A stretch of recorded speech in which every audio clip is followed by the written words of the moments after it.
നമസ്കാരം. +1 focus area portions മാത്രം പഠിച്ച് A+ വാങ്ങാൻ നിങ്ങളെ സഹായിക്കുന്ന വീഡിയോ സീരീസിലേക്ക് എല്ലാവർക്കും സ്വാഗതം.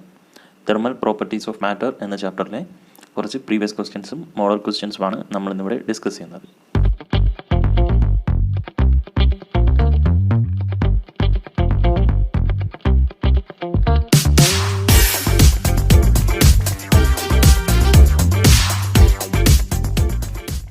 നമുക്ക് ക്വസ്റ്റ്യൻസിലോട്ട് കിടക്കാം.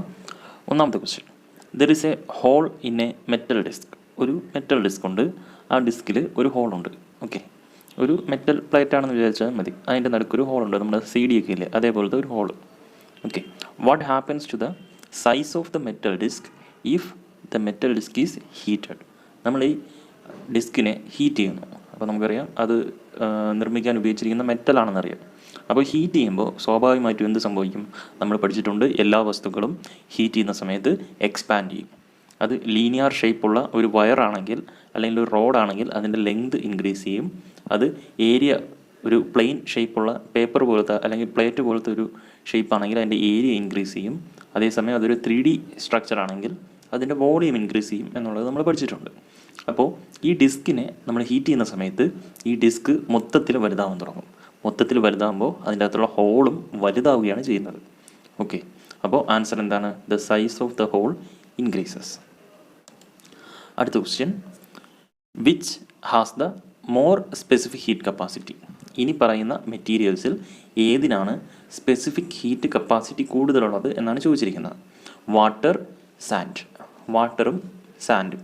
ഓക്കെ, ജലത്തിനാണോ മണലിലാണോ കൂടുതൽ സ്പെസിഫിക് ഹീറ്റ് കപ്പാസിറ്റി ഉള്ളത് എന്നാണ് ചോദിച്ചിരിക്കുന്നത്.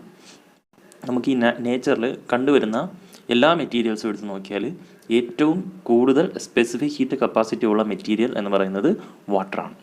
ഓക്കെ, വാട്ടറിൻ്റെ സ്പെസിഫിക് ഹീറ്റ് കപ്പാസിറ്റി എന്ന് പറയുന്നത് 4200 ഓക്കെ, 4200, 4196 നമുക്ക് റൗണ്ട് ചെയ്ത് 4200 എന്ന് പഠിച്ചാൽ മതി. 4200 joule per kilogram kelvin. Kilogram kelvin എന്നോ കിലോഗ്രാം ഡിഗ്രി സെൽഷ്യസ് എന്നോ എഴുതാം, രണ്ടെഴുതിയാലും ശരിയാണ്. ഓക്കെ, അപ്പോൾ എന്താണ് സ്പെസിഫിക് ഹീറ്റ് കപ്പാസിറ്റി എന്നുള്ളത് നമ്മൾ പഠിച്ചതാണ്. സ്പെസിഫിക് ഹീറ്റ് കപ്പാസിറ്റി എന്ന് പറഞ്ഞാൽ ഒരു മെറ്റീരിയലിൻ്റെ ടെമ്പറേച്ചർ 1 ഡിഗ്രി സെൽഷ്യസ് ഇൻക്രീസ് ചെയ്യാൻ വേണ്ടി നമ്മൾ കൊടുക്കേണ്ട ഹീറ്റിനെയാണ് സ്പെസിഫിക് ഹീറ്റ് കപ്പാസിറ്റി എന്ന് പറയുന്നത്. Okay, the amount of heat required to raise the temperature of a material by 1 degree Celsius or 1 kelvin. ഒരു മെറ്റീരിയലിൻ്റെ ടെമ്പറേച്ചർ 1 ഡിഗ്രി സെൽഷ്യസ് കൂട്ടാൻ വേണ്ടി കൊടുക്കേണ്ട ഹീറ്റ്. ഓക്കെ, നമ്മളൊരു അയണിൻ്റെ ഒരു പീസ് എടുത്ത് വെച്ചിരിക്കുകയാണ്. അതിൻ്റെ ടെമ്പറേച്ചർ 30 ഡിഗ്രി സെൽഷ്യസ് ആണെന്ന് വിചാരിക്കുക. ഓക്കെ, അതിൻ്റെ മാസ് 1 കിലോഗ്രാമും ആണെന്ന് വിചാരിക്കുക. അപ്പോൾ 1 കിലോഗ്രാം മാസുള്ള ഒരു അയൺ പീസ്, അതിൻ്റെ ടെമ്പറേച്ചർ 30 നിന്ന് 31 ഡിഗ്രി സെൽഷ്യസ് ആക്കാൻ വേണ്ടി നമ്മൾ എന്തുമാത്രം ഹീറ്റ് അതിലോട്ട് കൊടുക്കണം, അതിനെയാണ് സ്പെസിഫിക് ഹീറ്റ് കപ്പാസിറ്റി എന്ന് പറയുന്നത്. ഓക്കെ, അപ്പോൾ അതിൻ്റെ ആൻസർ എന്ന് പറയുന്നത് വാട്ടറും സാൻഡും, അല്ലെങ്കിൽ വാട്ടറും ഏത് മെറ്റീരിയലുമായിട്ട് കമ്പയർ ചെയ്ത് ചോദിച്ചാലും ശരി, ആൻസർ എന്ന് പറയുന്നത് വാട്ടർ ആയിരിക്കും. അടുത്ത ക്വസ്റ്റ്യൻ നോക്കാം. 2 solid spheres of same material. ഒരേ മെറ്റീരിയൽ കൊണ്ടുണ്ടാക്കിയിരിക്കുന്ന 2 സോളിഡ് സ്ഫിയറുകളുണ്ട്. Okay, have the same radius but one is hollow while the other is solid. അപ്പോൾ 2 സ്ഫിയേഴ്സ് ഉണ്ട്, 2 ഗോളങ്ങളുണ്ട്. അതിൽ ഒരെണ്ണം സോളിഡാണ്, മറ്റത് ഹോളോയാണ്. ഹോളോ എന്ന് പറഞ്ഞാൽ അകം പൊള്ളയാണ്. അകം പൊള്ളയായത് നമുക്ക് ഒരു ബോളിനോട് ഉപയോഗിക്കാം. ഓക്കെ, ഒരു ഫുട്ബോൾ പോലെ അകത്ത് എയറാണ്. മറ്റതിലാണെങ്കിൽ രണ്ടാമത്തെ സ്ഫിയറിലാണെങ്കിൽ അകത്തും ആ മെറ്റീരിയൽ ഉണ്ട്, കംപ്ലീറ്റ്ലി ഫിൽഡ് ആണ്. Okay, both spheres are heated to the same temperature. 2 സ്ഫിയറുകളും നമ്മൾ ഒരേ ടെമ്പറേച്ചറിലേക്ക് ഹീറ്റ് ചെയ്യുന്നു. അതായത് 30 നിന്ന് 35 ഡിഗ്രി സെൽഷ്യസ് വരെ തന്നെ ഈ സോളിഡ് സ്ഫിയറും ഹോളോ സ്ഫിയറും ഹീറ്റ് ചെയ്യുന്നു. അങ്ങനെയാണെങ്കിൽ ഇതിലേതാണ് കൂടുതൽ എക്സ്പാൻഡ് ചെയ്തിരിക്കുന്നത് എന്നാണ് ചോദിച്ചിരിക്കുന്നത്. ഓക്കെ, ഓപ്ഷൻസ് തന്നിട്ടുണ്ട്. The solid sphere expands more. Solid sphere ആണ് കൂടുതൽ എക്സ്പാൻഡ് ചെയ്യുന്നത്. Hollow sphere expands more. Hollow sphere ആണ് കൂടുതൽ എക്സ്പാൻഡ് ചെയ്യുന്നത്. Expansion is same for both. 2 സ്ഫിയേഴ്സിനും ഒരേപോലെയാണ് എക്സ്പാൻഷൻ സംഭവിക്കുന്നത്. Option D, nothing can be solid about their relative expansion if their masses are not given. Mass തന്നിട്ടില്ലെങ്കിൽ ഇതൊന്നും പറയാൻ പറ്റില്ല. ഇങ്ങനെ ഒരു 4 ഓപ്ഷൻസ് തന്നിട്ടുണ്ട്. ഓക്കെ, ഇതിൻ്റെ ആൻസർ എന്ന് പറയുന്നത് ഓപ്ഷൻ സി ആണ്. Expansion is same for both. അപ്പോൾ ഒരു ഹോളോ സ്ഫിയറും ഒരു സോളിഡ് സ്ഫിയറും തന്നിരുന്നാൽ അത് രണ്ടിനെയും ഒരേ ടെമ്പറേച്ചറിലേക്ക് നമ്മൾ ഹീറ്റ് ചെയ്യുകയാണെങ്കിൽ രണ്ടും ഒരേ അളവിലായിരിക്കും എക്സ്പാൻഡ് ചെയ്യുന്നത്. അത് നമ്മൾ പഠിച്ചു വയ്ക്കാനുള്ള ഒരു കോൺസെപ്റ്റാണ്. ഓക്കെ, നമുക്ക് അടുത്ത ക്വസ്റ്റ്യൻ നോക്കാം. The sprinkling of water reduces slightly the temperature of A closed room because. അതായത് നമ്മളൊരു അടഞ്ഞ മുറി, ആ അടഞ്ഞ മുറിയിലേക്ക് നമ്മൾ വാട്ടർ സ്പ്രേ ചെയ്ത് കൊടുക്കുകയാണ്. ഓക്കെ, സ്പ്രേ ചെയ്യുന്നതിനാണ് നമ്മളിവിടെ സ്പ്രിംഗ്ലിംഗ് എന്ന് വിളിച്ചിരിക്കുന്നത്. ഓക്കെ, അങ്ങനെ സ്പ്രേ ചെയ്യുമ്പോൾ എന്ത് സംഭവിക്കും? ആ റൂമിൻ്റെ ടെമ്പറേച്ചർ ഒന്ന് കുറയും. ഇത് തന്നെയാണ് നമ്മുടെ എയർ കൂളറിൽ ചെയ്യുന്നത്. എയർ കൂളർ എന്ന് പറയുന്നൊരു ഡിവൈസ് ഉണ്ടല്ലോ. എയർ കണ്ടീഷനിങ് അല്ല, AC അല്ല ഉദ്ദേശിച്ചത്, എയർ കൂളർ. എയർ കൂളറിൻ്റെ അകത്ത് നമ്മൾ വെള്ളം ഒഴിച്ചു കൊടുക്കും. വെള്ളം ഒഴിച്ചു കൊടുക്കുമ്പോൾ ആ വെള്ളം അതിനകത്ത് ഫാൻ വെച്ചിട്ടുണ്ട്. ആ ഫാൻ വഴി വേപ്പറൈസ് ചെയ്ത് ഒരു ചെറിയൊരു സ്പ്രേ കണക്ക് നമ്മുടെ റൂമിൽ മൊത്തം സ്പ്രെഡ് ആവും. അപ്പോൾ അങ്ങനെ സംഭവിക്കുമ്പോൾ നമ്മുടെ റൂമിനകം ടെമ്പറേച്ചർ ഒന്ന് കുറയും, അതായത് ചെറുതായിട്ടൊന്ന് കൂളാവും. അതിന് കാരണം എന്ത് എന്നാണ് ചോദിച്ചിരിക്കുന്നത്. നമുക്ക് ഓപ്ഷൻസ് നോക്കാം. Temperature of water is less than that of the room. റൂമിൻ്റെ ടെമ്പറേച്ചറിനേക്കാളും കുറവാണ് വാട്ടറിൻ്റെ ടെമ്പറേച്ചർ, അതുകൊണ്ടാണ് തണുക്കുന്നത് എന്നാണ് ഓപ്ഷൻ എയിൽ പറഞ്ഞിരിക്കുന്നത്. Option B, specific heat of water is high. വാട്ടറിൻ്റെ സ്പെസിഫിക് ഹീറ്റ് ഹൈ ആണ്. Option C, water has large latent heat of vaporisation. Latent heat of vaporisation കൂടുതലാണ്. ലേറ്റൻറ്റ് ഹീറ്റ് ഓഫ് വേപ്പറൈസേഷൻ എന്ന് പറഞ്ഞാൽ എന്താണ്? ഒരു കിലോഗ്രാം സബ്സ്റ്റൻസ് നമ്മൾ എടുത്താൽ അതിൻ്റെ ലിക്വിഡ് ഫോമിൽ നിന്ന് അതിനെ വേപ്പർ ഫോമിലോട്ട് മാറ്റാൻ വേണ്ടി നമ്മൾ കൊടുക്കേണ്ട ഹീറ്റിനെയാണ് ലേറ്റൻറ്റ് ഹീറ്റ് ഓഫ് വേപ്പറൈസേഷൻ എന്ന് പറയുന്നത്. അതായത് നമ്മൾ 1 കിലോഗ്രാം വാട്ടർ എടുത്ത് വെച്ചിരിക്കുന്നു, അതിൻ്റെ ടെമ്പറേച്ചർ 100 ഡിഗ്രി സെൽഷ്യസ് ആണ്.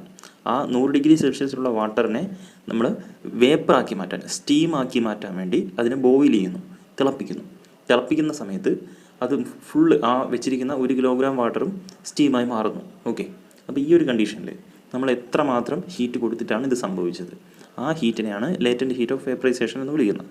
ഓക്കെ, അപ്പോൾ അത് വാട്ടറിന് ഹൈ ആണ് എന്നുള്ളതാണ് സി ഓപ്ഷനിൽ പറഞ്ഞിരിക്കുന്നത്. Option D, water is A bad conductor of heat. Water ഒരു ഹീറ്റ് കണ്ടക്ടർ അല്ല എന്നാണ് പറഞ്ഞിരിക്കുന്നത്. ഓപ്ഷൻ സി ആണ് ആൻസർ. ഓക്കെ, വെള്ളത്തിൻ്റെ ലേറ്റൻറ്റ് ഹീറ്റ് ഓഫ് വേപ്പറൈസേഷൻ വളരെ കൂടുതലാണ്, അതുകൊണ്ടാണ് നമുക്കിങ്ങനെ റൂമിനെ തണുപ്പിക്കാൻ കഴിയുന്നത്. അതിവിടെ എക്സ്പ്ലെയിൻ ചെയ്തിട്ടുണ്ട്. Water has A large latent heat of vaporisation. എന്താണ് സംഭവിക്കുന്നത് സ്പ്രിങ്കിൾ ചെയ്യുന്ന സമയത്ത്? When water is sprinkled over A large area. ഈ റൂമിൻ്റെ വലിയ ഏരിയയിലേക്ക് വാട്ടർ നമ്മൾ സ്പ്രേ ചെയ്ത് കൊടുക്കുന്ന സമയത്ത് ഇവാപ്പറേഷൻ ടേക്സ് പ്ലേസ്. ഇവാപ്പറേഷൻ നടക്കും. ഇവാപ്പറേഷൻ എന്ന് പറഞ്ഞാൽ എന്താണ്? ഈ സ്പ്രേ ചെയ്യുന്ന വാട്ടർ ലിക്വിഡ് ഫോമിലാണ് ഇരിക്കുന്നത്. ഈ ലിക്വിഡ് ഫോമിലുള്ള വാട്ടർ ഈ റൂമിനകത്തുള്ള ഹീറ്റിനെ അബ്സോർബ് ചെയ്ത് അത് വേപ്പറായി മാറുന്നു. അതിനെയാണ് ഇവാപ്പറേഷൻ എന്ന് വിളിക്കുന്നത്. ഓക്കെ, ലിക്വിഡ് വേപ്പറായി മാറുന്നതിനാണ് ഇവാപ്പറേഷൻ എന്ന് വിളിക്കുന്നത്.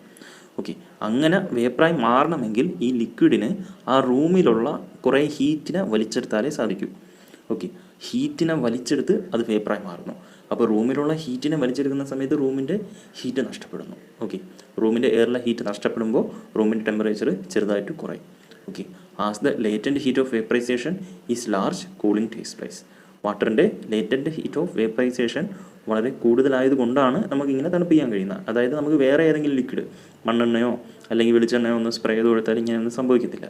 വാട്ടർ വെച്ചാണ് നമുക്കിത് ഏറ്റവും എഫിഷ്യൻ്റായിട്ട് ചെയ്യാൻ പറ്റുന്നത്. ഓക്കെ, സ്പെസിഫിക് ഹീറ്റ് അല്ല, ലേറ്റൻറ്റ് ഹീറ്റ് ഓഫ് വേപ്പറൈസേഷൻ ആണ് വാട്ടറിന് കൂടുതൽ, അതുകൊണ്ടാണ് ഇങ്ങനെ സംഭവിക്കുന്നത്. ഓക്കെ, അടുത്ത ക്വസ്റ്റ്യൻ നോക്കാം. A body is heated. നമ്മളൊരു വസ്തുവിനെ ചൂടാക്കുന്നു. But there is no change in its temperature. Is it possible? ഒരു വസ്തുവിന് നമ്മൾ ഹീറ്റ് കൊടുത്തുകൊണ്ടേയിരിക്കുന്നു, താഴത്തി എത്തിച്ചു കൊടുക്കുന്നു. ഓക്കെ, പക്ഷേ അതിൻ്റെ ടെമ്പറേച്ചർ ഇൻക്രീസ് ചെയ്യുന്നില്ല. ഇങ്ങനെ ഒരു സാധ്യതയുണ്ടോ? ഇത് പോസിബിൾ ആണോ എന്നാണ് ചോദിച്ചിരിക്കുന്നത്. ഇങ്ങനൊരു കാര്യം നടക്കുമോ? നടക്കും എന്നുള്ളതാണ് ഉത്തരം. ഇതിന് ഞാൻ 2 ഉദാഹരണങ്ങൾ പറഞ്ഞുതരാം, രണ്ടും വ്യക്തമായി കേൾക്കുക. ഒന്നാമത്തത്, നമ്മൾ 0 ഡിഗ്രി സെൽഷ്യസിലുള്ള ഒരു ഐസ് ക്യൂബ് എടുത്ത് വെച്ചിരിക്കുന്നു. ഈ ഐസ് ക്യൂബിനെ നമ്മൾ ഹീറ്റ് ചെയ്യുകയാണ്. ഒരു കണ്ടെയ്നറിലെടുത്തതിന് ശേഷം അതിനെ ഹീറ്റ് ചെയ്യുന്നു. അപ്പോൾ എന്ത് സംഭവിക്കും? ഈ ഹീറ്റ് മുഴുവൻ ഈ ഐസ് ക്യൂബ് വലിച്ചെടുക്കും. ഈ ഐസ് ക്യൂബിൻ്റെ ഇനിഷ്യൽ ടെമ്പറേച്ചർ 0 ഡിഗ്രി സെൽഷ്യസ് ആയിരുന്നു.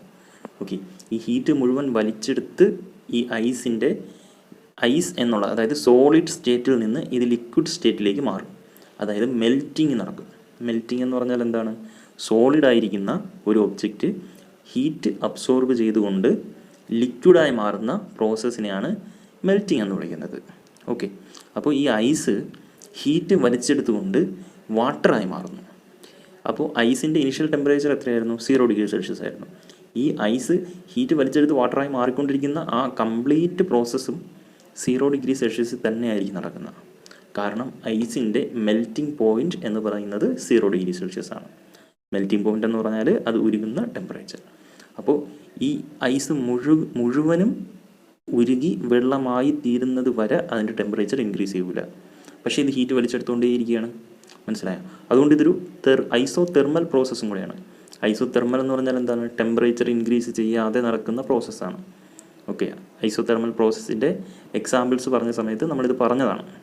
അപ്പോൾ ഐസ് ഉരുകി വെള്ളമാവുന്ന പ്രോസസ്സ് ഹീറ്റ് വലിച്ചെടുക്കുന്നുണ്ട്, പക്ഷേ ടെമ്പറേച്ചർ ഇൻക്രീസ് ചെയ്യുന്നില്ല. ഓക്കെ, അത് ഒരു എക്സാമ്പിൾ.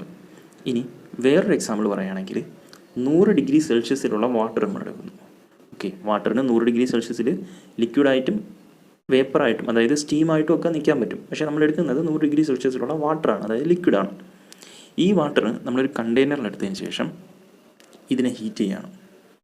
100 ഡിഗ്രി സെൽഷ്യസ് ഇരിക്കുന്ന വാട്ടറിനെ ഹീറ്റ് ചെയ്താൽ ആ വാട്ടറിൻ്റെ ടെമ്പറേച്ചർ പിന്നെ ഇൻക്രീസ് ചെയ്യില്ല. കാരണം വാട്ടറിന് മാക്സിമം ഇരിക്കാൻ പറ്റുന്നത് 100 ഡിഗ്രി സെൽഷ്യസിലാണ്, ലിക്വിഡ് ഫോമിൽ. ഓക്കെ, പിന്നെ ഇത് ഹീറ്റ് വലിച്ചെടുത്തിട്ട് എന്തായിരിക്കും അവിടെ സംഭവിക്കുന്നത്?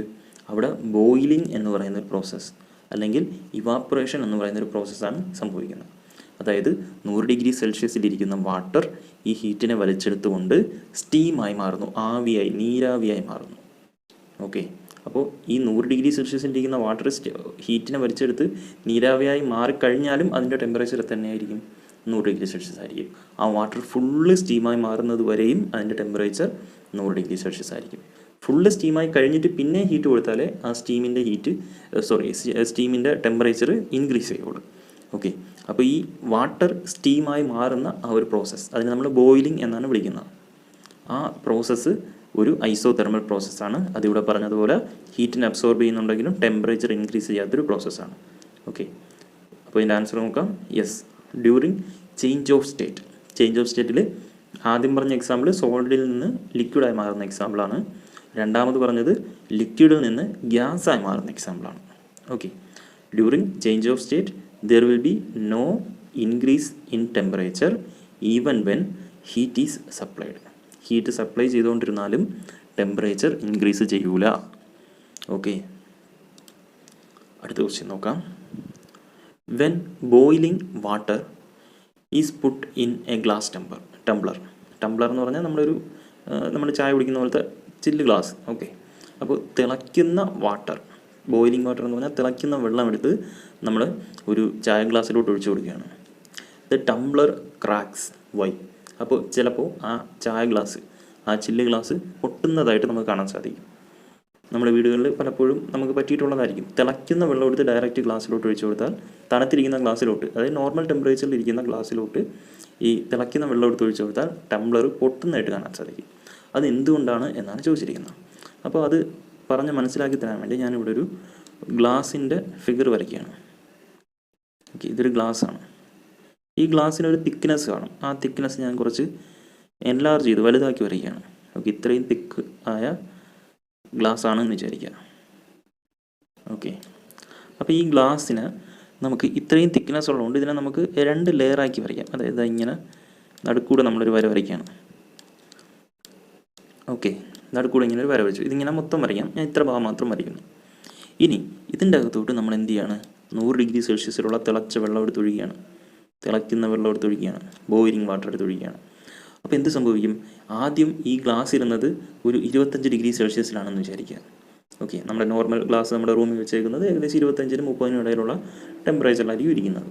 ഓക്കെ, അതേസമയം ഈ വെള്ളം ഒഴിക്കുന്ന സമയത്ത് എന്ത് സംഭവിക്കും?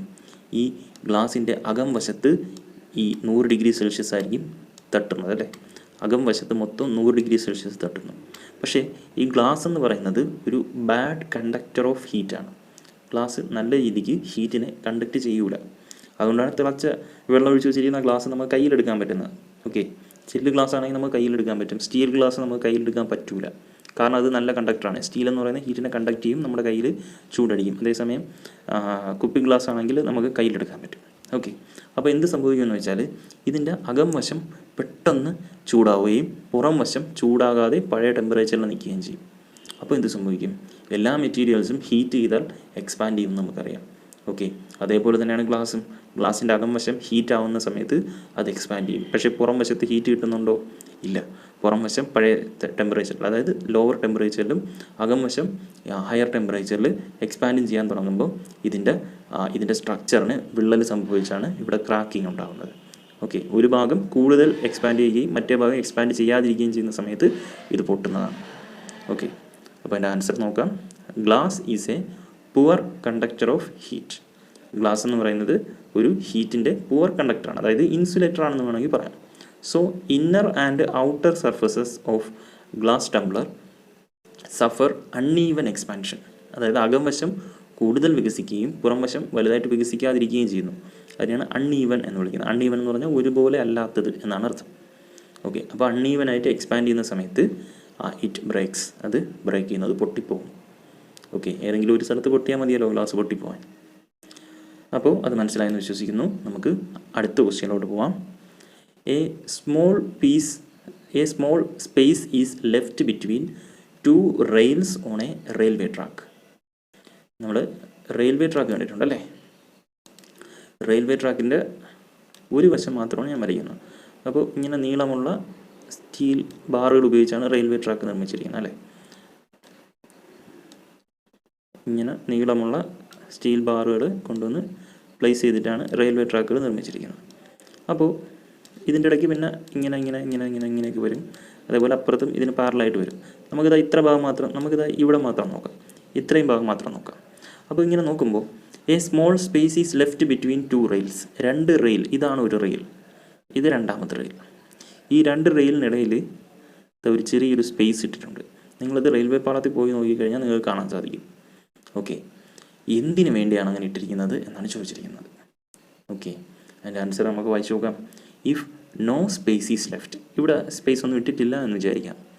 The rails would bend due to thermal expansion in summer. Okay, എന്ത് സംഭവിക്കുമെന്ന് വെച്ചാൽ ഇവിടെ നമുക്ക് ഇവിടെ സ്പേസ് ഇട്ടിട്ടില്ല. ഇത് രണ്ടും അടുപ്പിച്ചടുപ്പിച്ചാണ് വെച്ചിരിക്കുന്നത്. ഇപ്പോൾ ഇത് വിൻ്റർ സമയത്താണ് നമ്മളിതുകൊണ്ട് പ്ലേസ് ചെയ്യുന്നത് എന്ന് വിചാരിക്കുക. ഇപ്പോൾ വിൻ്റർ സമയത്ത് പൊതുവേ ടെമ്പറേച്ചർ കുറവായിരിക്കും. മഴ സമയം അല്ലെങ്കിൽ മഞ്ഞുകാലത്തൊക്കെ ആണെങ്കിൽ ടെമ്പറേച്ചർ കുറവായിരിക്കും. അപ്പോൾ ഈ നമ്മൾ ഇട്ടിട്ട് പോകുന്ന റെയിൽ വർഷങ്ങളോളം ഇവിടെ കിടക്കാനുള്ളതാണല്ലോ. ഇനി വേനൽക്കാലം വരികയാണ്, അല്ലെങ്കിൽ അടുത്ത മാസം ഉച്ച സമയം നല്ല ചൂടുള്ള സമയം വരികയാണ്. അപ്പോൾ ടെമ്പറേച്ചർ ഇൻക്രീസ് ചെയ്യും അല്ലേ? ടെമ്പറേച്ചർ ഇൻക്രീസ് ചെയ്യുമ്പോൾ എല്ലാ മെറ്റീരിയൽസും എക്സ്പാൻഡ് ചെയ്യും എന്നുള്ളത് നമുക്കറിയാം അല്ലേ? അപ്പോൾ എക്സ്പാൻഡ് ചെയ്യുമ്പോൾ എന്ത് സംഭവിക്കും? ഇതിനിടയ്ക്ക് ഗ്യാപ്പ് ഇല്ലെങ്കിൽ ഇതിൻ്റെ ഈ ലെങ്ത് എക്സ്പാൻഡ് ചെയ്യുമ്പോൾ, ലെങ്ത് ഇൻക്രീസ് ചെയ്യുമ്പോൾ ഇതിന് ഫ്രീ ആയിട്ട് എക്സ്പാൻഡ് ചെയ്യാനുള്ള സ്പേസ് ഇവിടെ ഇല്ലാതാവും. അപ്പോൾ ഈ റെയിൽ എന്ത് ചെയ്യും? വളഞ്ഞിങ്ങനെ മുകളിലോട്ട് പോകും. ഈ റെയിലും വളഞ്ഞ് മുകളിലോട്ട് പോകും, ഇവിടെയും വളഞ്ഞ് മുകളിലോട്ട് പോകും. അങ്ങനെ നമുക്ക് വണ്ടി ഇതുവഴി പോകാൻ പറ്റാത്ത ഒരു കണ്ടീഷൻ ഉണ്ടാവും. ഓക്കെ, അപ്പോൾ എന്തിനായിരിക്കും ഈ ഗ്യാപ്പ് ഇടുന്നത്? ഇങ്ങനെ എക്സ്പാൻഡ് ചെയ്യുന്ന സമയത്ത്, സമ്മർ സീസണിൽ എക്സ്പാൻഡ് ചെയ്യുന്ന സമയത്ത് ഇത്രയും എക്സ്പാൻഡ് ചെയ്യാനുള്ളൊരു സ്പേസാണ് നമ്മളിവിടെ വിട്ടിരിക്കുന്നത്. അപ്പോൾ എക്സ്പാൻഡ് ചെയ്യുമ്പം ഈ ഗ്യാപ്പ് ഫില്ലാവും. ഓക്കെ, നമുക്ക് ഒരു മെറ്റീരിയലിൻ്റെ എത്രമാത്രം ലെങ്ത് എക്സ്പാൻഡ് ചെയ്യും എന്നുള്ളതൊക്കെ കണ്ടുപിടിക്കാൻ പറ്റും. അപ്പോൾ അങ്ങനെ കണ്ടുപിടിച്ച് കാൽക്കുലേറ്റ് ചെയ്തിട്ട് ആ കറക്റ്റായിട്ടുള്ള ഒരു ഗ്യാപ്പായിരിക്കും നമ്മളിവിടെ പ്ലേസ് ചെയ്തിരിക്കുന്നത്. Okay, so small space is left between two rails to allow thermal expansion. Thermal expansion സംഭവിക്കാൻ ആവശ്യമായ സ്ഥലം വിട്ടിട്ടാണ് നമ്മൾ ഓരോ റെയിലുകളും പ്ലേസ് ചെയ്യുന്നത്. ഓക്കെ, മനസ്സിലായെന്ന് വിശ്വസിക്കുന്നു. ഇതേ കാര്യം തന്നെയാണ് നമ്മൾ ഈ പോസ്റ്റുകൾ, ഇലക്ട്രിക് പോസ്റ്റുകൾ ഇടുന്ന സമയത്ത് രണ്ട് പോസ്റ്റുകൾക്കിടയിൽ വലിച്ചിരിക്കുന്ന കമ്പി ഉണ്ടല്ലോ, ആ കമ്പി കറക്റ്റ് ടൈറ്റായിട്ട് വലിച്ച് കെട്ടിയിരിക്കുകയല്ല ചെയ്യുന്നത്. കുറച്ച് സാഗിങ് ഉണ്ടായിരിക്കും. സാഗിങ് എന്ന് പറഞ്ഞാൽ കുറച്ചിങ്ങനെ എക്സ്ട്രാ ലെങ്ത് ഇട്ടിരിക്കുക. അപ്പോൾ ഇങ്ങനെ ചെറുതായിട്ട് ഇങ്ങനെ താഴ്ന്നായിരിക്കും നടുഭാഗം കിടക്കുന്നത്. ഓക്കെ, അപ്പോൾ അതെന്തിനായിരിക്കും ചെയ്യുന്നത്? ഇതിൻ്റെ നേരെ ഓപ്പോസിറ്റാണ് അവിടെ സംഭവിക്കുന്നത്. അത് വിൻ്റർ സീസൺ ആവുന്ന സമയത്ത് തണുക്കുമ്പോൾ എന്ത് സംഭവിക്കും? തണുക്കുമ്പം ഈ എക്സ്പാൻഡ് ചെയ്യുന്നതിനെ നേരെ ഓപ്പോസിറ്റ് കോൺട്രാക്റ്റ് ചെയ്യുക എന്ന് പറയും.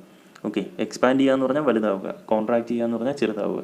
അപ്പോൾ ചെറുതാകുമ്പോൾ ഇത് കൂടുതൽ ടൈറ്റായിട്ട് ഈ പോസ്റ്റുകളുടെ രണ്ട് വശത്തോട്ടും ഈ കമ്പി പോസ്റ്റിനെ രണ്ട് വശത്തു നിന്നും പിടിച്ചു വലിക്കാൻ തുടങ്ങും. അപ്പോൾ അതിൻ്റെ പൊസിഷൻ മാറാൻ ചാൻസ് ഉണ്ട്. ഓക്കെ, അപ്പോൾ കോൺട്രാക്റ്റ് ചെയ്യുമ്പോഴത്തേക്ക് ആവശ്യമായ ഒരു എക്സ്ട്രാ ലെങ്ത് ഇട്ടിരുന്നാൽ അത് കറക്റ്റായിട്ട് വന്ന് നിന്നോളൂ. അതിന് വേണ്ടിയിട്ടാണ് ഇലക്ട്രിക് പോസ്റ്റുകളിൽ ഈ ലൈൻ കമ്പി കൂടുതൽ ലെങ്ത്, എക്സ്ട്രാ ലെങ്ത് ഇട്ട് നമ്മൾ പ്ലേസ് ചെയ്യുന്നത്. അതേ കാര്യം തന്നെയാണ് റെയിൽവേ ട്രാക്കിലും ചെയ്യുന്നത്. ഓക്കെ, അപ്പോൾ ഇത് രണ്ട് ചോദിച്ചാലും തെർമൽ എക്സ്പാൻഷൻ്റെ കാര്യം വെച്ച് എഴുതിയാൽ മതി. നമുക്ക് അടുത്ത ക്വസ്റ്റ്യൻ നോക്കാം. The pendulum of clock is made of invar why. അപ്പോൾ ഒരു ക്ലോക്കിൻ്റെ പെൻഡുലം, നമ്മൾ പെൻഡുലം ക്ലോക്ക് കണ്ടിട്ടുണ്ടല്ലേ, ക്ലോക്കിൻ്റെ താഴെ ഇങ്ങനെ കിടന്ന് ആടുന്ന സാധനമാണ് പെൻഡുലം എന്ന് പറയുന്നത്. അപ്പോൾ ഈ പെൻഡുലം നിർമ്മിക്കാനായിട്ട് നമ്മൾ ഉപയോഗിക്കുന്ന ഒരു മെറ്റീരിയലാണ് ഇൻവാർ. ഇൻവാർ എന്ന് പറയും. ഇൻവാർ എന്ന് പറയുന്നത് ഒരു അലോയാണ്. അലോയ് എന്ന് പറഞ്ഞാൽ ഒന്നിൽ കൂടുതൽ മെറ്റൽസ് ചേർത്ത് ഉണ്ടാക്കുന്ന മെറ്റീരിയൽസാണ് അലോയ്സ്. ഓക്കെ, അപ്പോൾ ഈ ഇൻവാർ എന്ന് പറയുന്ന മെറ്റീരിയലിൻ്റെ പ്രത്യേകത എന്താണെന്ന് വെച്ചാൽ ഇത് ടെമ്പറേച്ചർ കൂടിയാലും അതിൻ്റെ ലെങ്ത് വലുതായിട്ട് എക്സ്പാൻഡ് ചെയ്യൂല, വളരെ മൈന്യൂട്ടായിട്ടുള്ള എക്സ്പാൻഷൻസേ സംഭവിക്കൂ. ഓക്കെ, അപ്പോൾ എന്തുകൊണ്ടായിരിക്കും പെൻഡുലത്തിന് അങ്ങനെ എക്സ്പാൻഷൻ സംഭവിക്കാൻ പാടില്ലാത്ത മെറ്റീരിയൽ കൊണ്ട് നിർമ്മിക്കുന്നത്? കാരണം നമുക്ക് നോക്കാം. Invar has a low value of coefficient of linear expansion. Invar എന്ന് പറയുന്ന മെറ്റീരിയലിന് low value of coefficient of linear expansion ആണുള്ളത്. കോഎഫിഷ്യൻ്റ് ഓഫ് ലീനിയർ എക്സ്പാൻഷൻ നമ്മൾ ആൽഫ എന്താണെന്ന് നമ്മൾ പഠിച്ചതാണ് അല്ലേ. നമ്മുടെ ഈ ചാപ്റ്ററിലെ ഫോക്കസ് ഏരിയയിലുള്ള രണ്ട് ടോപ്പിക്കുകളെന്ന് പറഞ്ഞാൽ ഒന്ന് തെർമൽ എക്സ്പാൻഷനും രണ്ടാമത്തത് ചേഞ്ച് ഓഫ് സ്റ്റേറ്റുമാണ്. ചേഞ്ച് ഓഫ് സ്റ്റേറ്റും തെർമൽ എക്സ്പാൻഷനും മാത്രമേ ഉള്ളൂ. അപ്പോൾ ഈ ക്വസ്റ്റ്യനൊക്കെ തെർമൽ എക്സ്പാൻഷൻ എന്ന് പറയുന്ന പോർഷൻ എന്ന് വന്നിരിക്കുന്ന ക്വസ്റ്റ്യനാണ്. അപ്പോൾ അതിൻ്റെ അകത്ത് നമ്മൾ പഠിച്ചതാണ് coefficient of linear expansion. Okay, അപ്പോൾ ആ കോഎഫിഷ്യൻ്റ് ഓഫ് ലീനിയർ എക്സ്പാൻഷൻ കൂടുന്നതനുസരിച്ച് മെറ്റീരിയൽസ് കൂടുതൽ വികസിക്കുന്നു. Okay, coefficient of linear expansion കുറവാണെങ്കിൽ മെറ്റീരിയൽ വലുതായിട്ടൊന്നും വികസിക്കത്തില്ല. Okay, so length of the pendulum remains almost same in all seasons. Length of the pendulum, പെൻഡുലത്തിൻ്റെ length എന്ത് ചെയ്യും? ചേഞ്ച് ചെയ്യാതെ തന്നെ നിൽക്കും. അപ്പോൾ എന്തിനു വേണ്ടിയിട്ടായിരിക്കും പെൻഡുലത്തിൻ്റെ ലെങ്ത് ചേഞ്ച് ചെയ്യാതെ നിൽക്കണം എന്നിവിടെ പറയുന്നത്? The change in length affects the time period of simple pendulum. നമ്മൾ സിമ്പിൾ പെൻഡുലത്തിൻ്റെ ടൈം പീരീഡിൻ്റെ ഇക്വേഷൻ നമ്മൾ ഓസിലേഷൻസ് എന്ന് പറയുന്ന ചാപ്റ്റർ പഠിച്ചതാണ് അല്ലേ. അപ്പോൾ അതിൻ്റെ അത് ടൈം പീരീഡിൻ്റെ ഇക്വേഷൻ എന്താണ് പഠിച്ചത്? Time period T is equal to 2π into root of L by G എന്ന് നമ്മൾ പഠിച്ചു അല്ലേ. Time period T is equal to 2π into root of L by G. ഇതാണ് 2ഉം പൈയും കോൺസ്റ്റൻ്റ് ആണ്. ജി എന്ന് പറയുന്ന ആക്സിലറേഷൻ ഡ്യൂ ടു ഗ്രാവിറ്റി ആണ്. അപ്പോൾ ഇത് മൂന്നും കോൺസ്റ്റൻ്റായി നിൽക്കുകയാണെങ്കിൽ എല്ലിന് എന്താണ് പ്രൊപ്പോർഷനാണ് അല്ലേ. റൂട്ട് എല്ലിന് പ്രൊപ്പോർഷനാണ് ടൈം പീരീഡ്. അതായത് ലെങ്ത് കൂടുമ്പോൾ ടൈം പീരീഡ് കൂടും. അതായത് 1 മീറ്റർ നീളമുള്ള ഒരു സിമ്പിൾ പെൻഡുലത്തിൻ്റെ ടൈം പീരീഡിനേക്കാളും കൂടുതലായിരിക്കും 1.5 മീറ്റർ നീളമുള്ള സിമ്പിൾ പെൻഡുലത്തിൻ്റെ ടൈം പീരീഡ്. ഓക്കെ, അപ്പോൾ ലെങ്ത് ഇൻക്രീസ് ചെയ്യാതെ പിടിച്ചു നിർത്തുക എന്നുള്ളത് ഒരു പെൻഡുലത്തിനെ സംബന്ധിച്ച് വളരെ ആവശ്യമായിട്ടുള്ള കാര്യമാണ്. അപ്പോൾ ഈ ലെങ്ത് ഇൻക്രീസ് ചെയ്താൽ സീസൺ അനുസരിച്ച് സമ്മർ സീസണിൽ ഇതിൻ്റെ ടൈം പീരീഡ് കൂടുകയും വിൻ്റർ സീസണിൽ ടൈം പീരീഡ് കുറയുകയും ചെയ്യും. അപ്പോൾ അങ്ങനെ സംഭവിക്കാതിരിക്കാൻ വേണ്ടിയിട്ടാണ് എക്സ്പാൻഷൻ ഇല്ലാത്ത മെറ്റീരിയലായ ഇൻവാർ കൊണ്ട് നമ്മൾ പെൻഡുലം നിർമ്മിക്കുന്നത്. ഓക്കെ, നമുക്ക് അടുത്ത ക്വസ്റ്റ്യൻ നോക്കാം. Tea gets cooled when sugar is added to it why. ചായയിലേക്ക് പഞ്ചസാര ഇടുമ്പോൾ ചായയുടെ ടെമ്പറേച്ചർ കുറയുന്നു. എന്തുകൊണ്ടായിരിക്കും? കാരണം സിമ്പിളാണ്. ചായ എന്ന് പറയുന്ന ഹോട്ടായിട്ടിരിക്കുന്ന ഒരു മെറ്റീരിയലാണ് അല്ലേ. ചായ ചൂട്, നമുക്കൊരു 80 ഡിഗ്രി സെൽഷ്യസ് ഇരിക്കുന്ന ചായയിലേക്ക് നമ്മൾ പഞ്ചസാര കൊണ്ടിടുകയാണ്. പഞ്ചസാര പക്ഷേ റൂം ടെമ്പറേച്ചറിലായിരിക്കും ഇരിക്കുന്നത് അല്ലേ. ഏകദേശം 25 ഡിഗ്രി സെൽഷ്യസ് ഇരിക്കുന്ന പഞ്ചസാര കൊണ്ട് ചൂട് ചായയിലൂടെ ഇടുമ്പോൾ എന്ത് സംഭവിക്കും? ഈ പഞ്ചസാര ഉരുകാൻ വേണ്ടിയിട്ടുള്ള ഹീറ്റ് ഈ ചായയിൽ നിന്ന് ആയിരിക്കും അബ്സോർബ് ചെയ്യുന്നത്. അപ്പോൾ എന്ത് സംഭവിക്കും? അപ്പോൾ ടെമ്പറേച്ചർ കുറയും. When sugar is added, sugar add ചെയ്യുന്ന സമയത്ത് എന്ത് ചെയ്യും? Heat content of tea gets shared with sugar. ആ ചായയിലുള്ള ഹീറ്റ് കണ്ടൻറ്റ് പഞ്ചസാരയുമായി ഷെയർ ചെയ്യും അല്ലേ. കുറേ ഹീറ്റ് പഞ്ചസാര വലിച്ചെടുക്കും. Hence temperature decreases. വളരെ സിമ്പിളായിട്ടുള്ള ക്വസ്റ്റ്യനാണ്. ആൻസറും വളരെ സിമ്പിളായിട്ട് എഴുതാം. അടുത്ത ക്വസ്റ്റ്യൻ നോക്കാം. Why iron rims are heated red hot before being put on cart wheels. അപ്പോൾ ഈ കാർട്ട് എന്ന് പറഞ്ഞാൽ നമ്മുടെ ഉന്തുവണ്ടിയാണ്. ഉന്തുവണ്ടിയുടെ വീലിൽ നമ്മൾ തടി കൊണ്ട് വീലുണ്ടാക്കിയ ശേഷം അതിൻ്റെ പുറത്ത് അയൺ റിം ഇടും. ഓക്കെ, നമ്മുടെ സൈക്കിളിൻ്റെ വീലിൻ്റെ റിമ്മില്ലേ, അതേപോലത്തെ റിമ്മ് നമ്മൾ ഈ തടി വീലിൻ്റെ മുകളിലിടും. അതിൻ്റെ ഷേപ്പ് അങ്ങനെ നിൽക്കാൻ വേണ്ടിയിട്ടാണ് അങ്ങനെ ചെയ്യുന്നത്. അപ്പോൾ അത് ഇടാനായിട്ട് നമ്മളത് ഇടാൻ നോർമലി കൊണ്ടിടുകയാണെങ്കിൽ കറക്റ്റ് സൈസിന് ഫിറ്റ് ആയിരിക്കില്ല. ഓക്കെ, അപ്പോൾ അതിനുവേണ്ടി നമ്മൾ ചെയ്യുന്നത് എന്താണെന്ന് വെച്ചാൽ ഈ അയൺ റിമ്മിനെ ഒന്ന് ചൂടാക്കുമ്പോൾ എന്ത് സംഭവിക്കും? ഇത് എക്സ്പാൻഡ് ആവും. അപ്പോൾ ഈ റിമ്മെന്ന് പറയുന്നത് സർക്കുലർ ഷേപ്പിലിരിക്കുന്ന സാധനമാണ്. അതിൻ്റെ ഡയമീറ്റർ കുറച്ച് കൂടും അല്ലെങ്കിൽ റേഡിയസ് കൂടും. അപ്പോൾ അത് ഈസി ആയിട്ട് നമുക്ക് ആ തടി ഫ്രെയിമിൻ്റെ പുറത്തോട്ട് ഇറക്കി വയ്ക്കാൻ പറ്റും. ഓക്കെ, എന്നിട്ട് അത് തണുക്കുന്ന സമയത്ത് നമ്മളതിനെ വെറുതെ അങ്ങ് വിട്ടാൽ മതി. കുറച്ച് കഴിയുമ്പോൾ അത് തണുക്കുമ്പോൾ അത് കറക്റ്റ് അതിൻ്റെ അകത്ത് അത് കോൺട്രാക്റ്റ് ചെയ്തോളും. എക്സ്പാൻഡ് ചെയ്തതിൻ്റെ നേരെ ഓപ്പോസിറ്റ് കോൺട്രാക്ട് ചെയ്ത് കറക്റ്റ് ഫിറ്റ് ആയിട്ടിരുന്നോളൂ. ഓക്കെ, അതാണ് കാര്യം. The radius of iron rim is smaller than the radius of cart wheel. Normally നമ്മുടെ ഈ കാർട്ടിൻ്റെ വീല്, തടി വീലിനേക്കാളും വളരെ കുറച്ച് ചെറിയ ഒരു എമൗണ്ട് കുറച്ചായിരിക്കും അയൺ റിമ്മിൻ്റെ റേഡിയസ് നമ്മൾ കൺസ്ട്രക്ട് ചെയ്യുമ്പോഴത്തേക്ക് നിർമ്മിക്കുന്നത്. Okay, when iron rim is heated, iron rim heat ചെയ്യുന്ന സമയത്ത് its radius increases due to thermal expansion. Thermal expansion കാരണം അതിൻ്റെ റേഡിയസ് ഇൻക്രീസ് ചെയ്യുന്നു. After rim has planted on wheel, ഈ വീലിൽ റിം എടുത്തിട്ടതിന് ശേഷം iron rim is allowed to cool, അതിനെ തണുക്കാൻ അനുവദിക്കുന്നു. Then it fits tightly on the wheel due to thermal contraction. Contraction എന്ന് പറഞ്ഞാൽ എക്സ്പാൻഷൻ്റെ നേരെ ഓപ്പോസിറ്റ്. ഓക്കെ, തെർമൽ എക്സ്പാൻഷനെ പോലെ തിരിച്ച് തെർമൽ കോൺട്രാക്ഷൻ നടക്കുമ്പോൾ അത് കറക്റ്റ് ഫിറ്റ് ആയിട്ടിരിക്കും. അടുത്ത ക്വസ്റ്റ്യൻ നോക്കാം. A solid material is supplied with heat at constant rate. നമ്മളൊരു സോളിഡ് മെറ്റീരിയൽ എടുക്കുകയാണ്, ഐസ് ആണെന്ന് വിചാരിക്കുക. അപ്പോൾ അതിന് നമ്മൾ കോൺസ്റ്റൻറ്റ് റേറ്റിൽ ഹീറ്റ് സപ്ലൈ ചെയ്തുകൊണ്ടിരിക്കുകയാണ്. Okay, the temperature of the material is changing with the heat input is shown in the figure. അപ്പോൾ ഈ ഫിഗർ നമ്മൾ പഠിച്ചതാണ് അല്ലേ. അപ്പോൾ what do the horizontal region A B and C D represent. A ബിയും C ഡിയും എന്താണ് represent ചെയ്യുന്നത്, ഡി എന്താണ് റെപ്രസെൻറ്റ് ചെയ്യുന്നത് എന്നൊക്കെയാണ് ചോദിച്ചിരിക്കുന്നത്. ഓക്കെ, നമുക്ക് ആദ്യം ഇതിൻ്റെ എല്ലാ സെക്ഷൻസും എന്താണെന്ന് നമുക്ക് നോക്കാം. ഓക്കെ, ആദ്യം ഇത് ഐസാണ് നമ്മൾ എടുക്കുന്നത്. ആ ഐസിൻ്റെ സോളിഡ് സ്റ്റേറ്റ് ഇരിക്കുകയാണ്, -10 ഡിഗ്രി സെൽഷ്യസ് ഇരിക്കുന്ന ഐസ്. അപ്പോൾ അതിനെ ഹീറ്റ് ചെയ്യുന്ന സമയത്ത് അതിൻ്റെ ടെമ്പറേച്ചർ ഇൻക്രീസ് ചെയ്യും. അപ്പോൾ ഹീറ്റ് ചെയ്യുമ്പോൾ അതിൻ്റെ ടെമ്പറേച്ചർ ഇൻക്രീസ് ചെയ്യുന്ന ഈ പോർഷനാണ് ഒ എ. ഓക്കെ, അപ്പോൾ ഈ ഒ എ എന്ന് പറയുന്ന റീജിയനിൽ ഇത് വലിച്ചെടുക്കുന്ന ഹീറ്റിനെ നമ്മൾ വിളിക്കുന്നത് സ്പെസിഫിക് ഹീറ്റ് എന്നാണ്. Specific heat. ഓക്കെ, ഈ എ എത്തുന്ന സമയത്ത് ഈ ഐസിൻ്റെ ടെമ്പറേച്ചർ 0 ഡിഗ്രി സെൽഷ്യസ് ആവുന്നു. 0 ഡിഗ്രി സെൽഷ്യസിലുള്ള ഐസിനെ നമ്മൾ പിന്നെയും ഹീറ്റ് ചെയ്യുന്നു. ഹീറ്റ് ചെയ്യാനായിട്ട് ഇവിടെ ഹീറ്റ് ഇങ്ങനെ കൊടുത്തുകൊണ്ടിരിക്കുകയാണ്. അപ്പോൾ എന്ത് ചെയ്യും, ഈ ഐസ് ഉരുകാൻ തുടങ്ങും. പക്ഷേ ഐസ് ഉരുകുന്നത് 0 ഡിഗ്രി സെൽഷ്യസ് ഇരുന്നുകൊണ്ട് തന്നെ ആയിരിക്കും അല്ലേ. അപ്പോൾ 0 ഡിഗ്രി സെൽഷ്യസിലുള്ള ഐസ് അതേ ടെമ്പറേച്ചർ ഇരുന്നു കൊണ്ട് തന്നെ മെൽറ്റ് ചെയ്യുന്നു. അപ്പോൾ ടെമ്പറേച്ചർ ഇൻക്രീസ് ചെയ്യില്ല. അപ്പോൾ 0 ഡിഗ്രി സെൽഷ്യസ് ഇരുന്നുകൊണ്ട് തന്നെ ഐസ് ഫുള്ള് ഉരുകി തീർന്ന് വെള്ളമായി മാറും. ഈ ബി എന്ന് പറയുന്ന പോയിന്റ് എത്തുമ്പോൾ അത് കംപ്ലീറ്റ്ലി ലിക്വിഡായി മാറും. ഓക്കെ, അപ്പോൾ അവിടെ എത്തി. ഇപ്പോഴും ഇത് 0 ഡിഗ്രി സെൽഷ്യസ് ആണ്. ഓക്കെ, അപ്പോൾ ഈ എ തൊട്ട് ബി വരെ ഉള്ള റീജിയനിൽ നമ്മൾ സപ്ലൈ ചെയ്ത് ഇത് വലിച്ചെടുത്ത അത്രയും ഹീറ്റിനെ വിളിക്കുന്നത് ലേറ്റൻറ്റ് ഹീറ്റ് ഓഫ് ഫ്യൂഷൻ എന്നാണ്, അല്ലെങ്കിൽ ലേറ്റൻറ്റ് ഹീറ്റ് ഓഫ് മെൽറ്റിംഗ് എന്നും വിളിക്കാം. ലേറ്റൻറ്റ് ഹീറ്റ് ഓഫ് ഫ്യൂഷൻ അല്ലെങ്കിൽ മെൽറ്റിംഗ്. ഓക്കെ, അപ്പോൾ ബിയിലെത്തിയപ്പോൾ ഇതെന്തായി, 0 ഡിഗ്രി സെൽഷ്യസിലുള്ള വെള്ളമായി. 0 ഡിഗ്രി സെൽഷ്യസിലുള്ള ഈ വെള്ളത്തെ നമ്മൾ പിന്നെയും ചൂടാക്കുകയാണ്. അതായത് പിന്നെ ഇവിടെ നിന്ന് ഹീറ്റ് കൊടുക്കുന്നു. ഈ ഹീറ്റ് കൊടുക്കുമ്പോൾ ഈ വെള്ളം, ലിക്വിഡ് ഫോമിലിരിക്കുന്ന വെള്ളം ലിക്വിഡ് ഫോമിൽ ഇരുന്നുകൊണ്ട് തന്നെ ടെമ്പറേച്ചർ ഇൻക്രീസ് ചെയ്യാൻ തുടങ്ങും. അപ്പോൾ അതിൻ്റെ ടെമ്പറേച്ചർ 0, 1, 2, 3, 4, 5, 6 എന്ന് പറഞ്ഞ് കൂടി 100 വരെ എത്തും. അതാണ് ടെമ്പറേച്ചർ ഇവിടെ ഇൻക്രീസ് ചെയ്യുന്നത്. ടെമ്പറേച്ചർ ഇവിടെ നിന്ന് ഇതുവരെ എത്തി. ഓക്കെ, ഹീറ്റ് ഇത്രയും കൊടുത്തപ്പോൾ ടെമ്പറേച്ചർ അത് ഇത്രയും കൂടി ഇവിടെ വരെ എത്തി. അപ്പോൾ സി എന്ന് പറയുന്ന പോയിന്റ് എത്തുമ്പോൾ ഈ വെള്ളത്തിൻ്റെ, ഈ വാട്ടർ, ലിക്വിഡ് ഫോമിലുള്ള വാട്ടറിൻ്റെ ടെമ്പറേച്ചർ എത്ര ഡിഗ്രി സെൽഷ്യസ് ആയി, 100 ഡിഗ്രി സെൽഷ്യസ് ആയി. 100 ഡിഗ്രി സെൽഷ്യസിലുള്ള വെള്ളത്തിന് പിന്നെ നമ്മൾ ചൂടാക്കിയാൽ അത് 101 ഡിഗ്രി സെൽഷ്യസിലുള്ള വെള്ളം ആവില്ല. മറിച്ച് അവിടെ സംഭവിക്കുന്നത് ആ വെള്ളം തിളയ്ക്കാൻ തുടങ്ങും. അതായത് ബോയിൽ ചെയ്യാൻ സ്റ്റാർട്ട് ചെയ്യും. ബോയിൽ ചെയ്യുക എന്ന് പറഞ്ഞാൽ അതിൻ്റെ സ്റ്റേറ്റ് ലിക്വിഡിൽ നിന്ന് ഗേഷ്യസ് സ്റ്റേറ്റിലോട്ട് മാറുകയാണ്, അത് ഗ്യാസായി മാറുകയാണ്. അപ്പോൾ ഈ സി എന്ന് പറയുന്ന പോയിന്റിലിരിക്കുന്ന 100 ഡിഗ്രി സെൽഷ്യസിലുള്ള ലിക്വിഡായ വാട്ടറിനെ നമ്മൾ പിന്നെ ഹീറ്റ് ചെയ്യുമ്പോൾ അത് ബോയിൽ ചെയ്യാൻ തുടങ്ങും. ഓക്കെ, അതിന് മുമ്പ് ഈ ബി തൊട്ട് സി വരെയുള്ള റീജിയനിൻ്റെ ടെമ്പറേച്ചർ ഇൻക്രീസ് ചെയ്തല്ലോ. അതുകൊണ്ട് തന്നെ അത്രയും റീജിയനിൽ വലിച്ചെടുത്ത ഹീറ്റിനെ നമ്മൾ വിളിക്കുന്നത് സ്പെസിഫിക് ഹീറ്റ് എന്ന് തന്നെയാണ്. ഓക്കെ, ഒ എയിലും സ്പെസിഫിക് ഹീറ്റ് എന്നാണ് വിളിച്ചത്, ബി സിയിലും സ്പെസിഫിക് ഹീറ്റ് എന്നാണ് വിളിച്ചത്, എ ബിയിൽ ലേറ്റൻറ്റ് ഹീറ്റ് ഓഫ് ഫ്യൂഷൻ എന്ന് വിളിച്ചു. ഇനി സിയിൽ നിന്ന് 100 ഡിഗ്രി സെൽഷ്യസ് ഇരിക്കുന്ന വെള്ളത്തിനെ നമ്മൾ ഹീറ്റ് ചെയ്യുമ്പോൾ അത് 100 ഡിഗ്രി സെൽഷ്യസിൽ തന്നെയുള്ള സ്റ്റീമായി മാറും.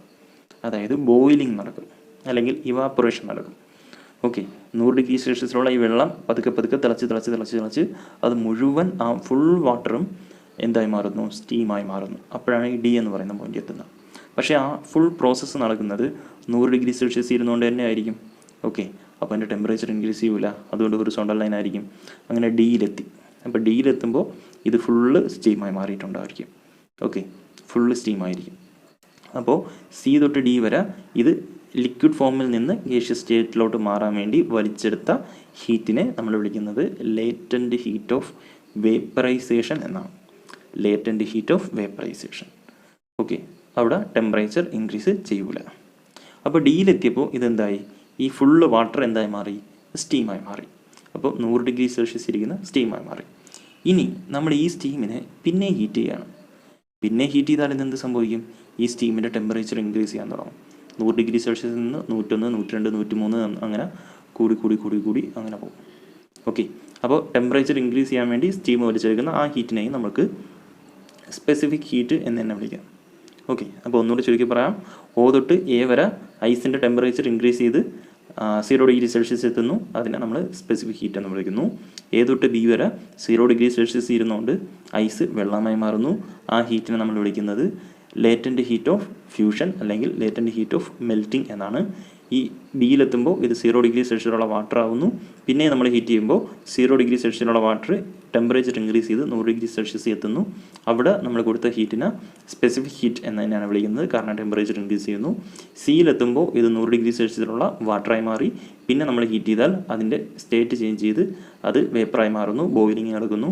അപ്പോൾ അവിടെ നമ്മൾ കൊടുത്ത ഹീറ്റിനെ വീണ്ടും ലേറ്റൻറ്റ് ഹീറ്റ് ഓഫ് വേപ്പറൈസേഷൻ എന്നാണ് വിളിക്കുന്നത്. ടെമ്പറേച്ചർ ഇൻക്രീസ് ചെയ്യില്ല. ഡിയിലെത്തുമ്പോൾ ഇത് കംപ്ലീറ്റ്ലി 100 ഡിഗ്രി സെൽഷ്യസിലുള്ള സ്റ്റീമായി മാറുന്നു, പിന്നെ വാട്ടറില്ല. പിന്നെ നമ്മൾ ഹീറ്റ് കൊടുക്കുമ്പോൾ അതിന് ടെമ്പറേച്ചർ ഇൻക്രീസ് ചെയ്ത് ഇങ്ങനെ പോവുകയാണ്, 100 മേലെ ഇൻക്രീസ് ചെയ്ത് പോകും. അപ്പോൾ ടെമ്പറേച്ചർ ഇൻക്രീസ് ചെയ്യുന്നതുകൊണ്ട് അതിനെ വീണ്ടും നമ്മൾ എന്ത് വിളിക്കും? സ്പെസിഫിക് ഹീറ്റ് എന്ന് വിളിക്കും. അപ്പോൾ അതാ ഇത്രയും സ്പെസിഫിക് ഹീറ്റ്, ഇത്രയും ലേറ്റൻറ്റ് ഹീറ്റ്, ഇത്രയും സ്പെസിഫിക് ഹീറ്റ്, ഇത്രയും ലേറ്റൻറ്റ് ഹീറ്റ്, ഇത്രയും സ്പെസിഫിക് ഹീറ്റ്, അങ്ങനെ മാറിയായിരിക്കും പോകുന്നത്. ഓക്കെ, ഇനി നമുക്ക് ഈ ക്വസ്റ്റ്യൻസ് നോക്കാം. What do the horizontal region AB and CD represent? AB എന്തിനാണ് റെപ്രസെൻറ്റ് ചെയ്യുന്നത്? AB എന്തിനാണ് റെപ്രസെൻറ്റ് ചെയ്യുന്നത്? മെൽറ്റിങ്ങിനല്ലേ റെപ്രസെൻറ്റ് ചെയ്യുന്നത്? ഐസ് വെള്ളമായി മാറുന്നു അല്ലേ? അപ്പോൾ AB എന്ന് പറയുന്ന മെൽറ്റിങ്ങിനെ റെപ്രസെൻറ്റ് ചെയ്യുന്നു, അല്ലെങ്കിൽ latent heat of fusion represent ചെയ്യുന്നു എന്ന് പറഞ്ഞാലും മതി. രണ്ടും ശരി ഉത്തരമാണ്. ഇനി CD എന്തിനാണ് റെപ്രസെൻറ്റ് ചെയ്യുന്നത്? CDയിൽ എന്താണ് സംഭവിക്കുന്നത്? വാട്ടർ എന്തായി മാറുന്നു? സ്റ്റീമായി മാറുകയല്ലേ ചെയ്യുന്നത്? വാട്ടർ സ്റ്റീമായി മാറുന്നു. അപ്പോൾ അവിടെ സംഭവിക്കുന്നതും ലേറ്റൻറ്റ് ഹീറ്റ് ഓഫ് വേപ്പറൈസേഷൻ ആണ്, അല്ലെങ്കിൽ ബോയിലിംഗ് എന്ന് പറയുന്ന പ്രോസസ്സ് എന്നോ അല്ലെങ്കിൽ ലേറ്റൻറ്റ് ഹീറ്റ് ഓഫ് വേപ്പറൈസേഷൻ എന്നോ എഴുതാം. രണ്ട് ശരിയാണ്. അടുത്തത്, what does the slope of DE represent? DE എന്ന് പറയുന്ന സ്ലോപ്പ് എന്തിനാണ് റെപ്രസെൻറ്റ് ചെയ്യുന്നത്? നമ്മൾ ഇതിൻ്റെയൊക്കെ ആൻസർ ഇവിടെ എഴുതിയിട്ടുണ്ട് കേട്ടോ. Latent heat of fusion, latent heat of vaporisation. ഇനി DE എന്ന് പറയുന്ന സ്ലോപ്പിൽ എന്താണ് സംഭവിക്കുന്നത്? DE എന്ന് പറയുന്ന സ്ലോപ്പിൽ ഈ 100 ഡിഗ്രി സെൽഷ്യസ് ഇരിക്കുന്ന സ്റ്റീം അതിൻ്റെ ടെമ്പറേച്ചർ കൂടി പോവുകയാണ് അല്ലേ? ഇവിടെ ആൻസർ ചെയ്തിട്ടുണ്ട്. It indicates the material is in vapour states. Material vapour സ്റ്റേറ്റിലാണ്. അതായത് ഈ സ്ലോപ്പുള്ള റീജിയണിൽ എല്ലാം അതിൻ്റെ സ്റ്റേറ്റിന് ഒരു മാറ്റവും വരുന്നില്ല. പിടികിട്ടുക? ഈ O തൊട്ട് A വരെ അത് ഐസായിട്ട് തന്നെ ഇരിക്കുന്നു, സോളിഡ് സ്റ്റേറ്റിൽ തന്നെ ഇരിക്കുന്നു. B തൊട്ട് C വരെ ഉള്ളത് ലിക്വിഡ് സ്റ്റേറ്റ് ഇരിക്കുന്നു. D തൊട്ട് E വരെ വേപ്പർ സ്റ്റേറ്റ്, ഗ്യാഷ്യസ് സ്റ്റേറ്റ് ഇരിക്കുന്നു. അപ്പോൾ സ്ലോപ്പ് ഉള്ളതിലൊന്നും ഇതിൻ്റെ സ്റ്റേറ്റ് ചേഞ്ച് ആവുന്നില്ല, അവസ്ഥ മാറുന്നില്ല. ഒന്നുകിൽ ലിക്വിഡ്, അല്ലെങ്കിൽ സോളിഡ്, അല്ലെങ്കിൽ ഗ്യാസ്. ഇനി ഹൊറിസോണ്ടലായിട്ടുള്ള ലൈൻസിലെല്ലാം അതിൻ്റെ അവസ്ഥ മാറുന്നു. ഓക്കെ, ഇവിടെ സോളിഡിൽ നിന്ന് ലിക്വിഡ് ആവുന്നു, ഇവിടെ ലിക്വിഡിൽ നിന്ന് ഗ്യാസ് ആവുന്നു. ഓക്കെ, ഇത് വളരെ ഇമ്പോർട്ടൻ്റ് ആയിട്ടുള്ള സാധനമാണ്. മാത്രമല്ല ഇത് മനസ്സിലാക്കാൻ കുറച്ച് ബുദ്ധിമുട്ടാണ്, അതുകൊണ്ടാണ് ഇത്രയും എക്സ്പ്ലെയിൻ ചെയ്ത് പറഞ്ഞത്. ഇതിൻ്റെ ആൻസർ ഇവിടെ കൊടുത്തിട്ടുണ്ട്. ഓക്കെ, അപ്പോൾ ഇത്രയും ക്വസ്റ്റ്യൻസ് നമ്മൾ ഈ ചാപ്റ്ററിൽ നിന്ന് ഇവിടെ ഡിസ്കസ് ചെയ്ത് ഇന്നത്തെ ക്ലാസ് ഇവിടെ അവസാനിപ്പിക്കുകയാണ്. ഓക്കെ, അടുത്ത ചാപ്റ്റർ തെർമോഡൈനാമിക്സിൻ്റെ പ്രീവിയസ് ക്വസ്റ്റ്യൻസും അതേപോലെ അതിൻ്റെ അടുത്ത കൈനറ്റിക് തിയറിയിൽ നിന്ന് അധികം ക്വസ്റ്റ്യൻസ് ഒന്നുമില്ല. കൈനറ്റിക് തിയറിയിൽ ആകെ പഠിക്കാനുള്ളത് postulates of kinetic theory of ideal gases ആണ്. ഓക്കെ, അതുകൊണ്ട് അത് രണ്ടും കൂടെ ചേർത്ത് നമുക്ക് ഒറ്റ വീഡിയോ ആയിട്ട് അടുത്ത ക്ലാസ് ചെയ്യാം. അതിൻ്റെ അടുത്ത ഓസിലേഷനും വേവും കൂടെ ചെയ്യുമ്പോഴത്തേക്ക് നമ്മുടെ ക്ലാസ് പ്രീവിയസ് ക്വസ്റ്റ്യൻ ഡിസ്കഷൻ എന്നുള്ള കാര്യം അവിടെ അവസാനിക്കും, തീരും. ഓക്കെ, അപ്പോൾ അടുത്ത വീഡിയോ ആയിട്ട് അടുത്ത ദിവസം കാണാം. എല്ലാവർക്കും വിദ്യാശംസകൾ നേരുന്നു. Thank you.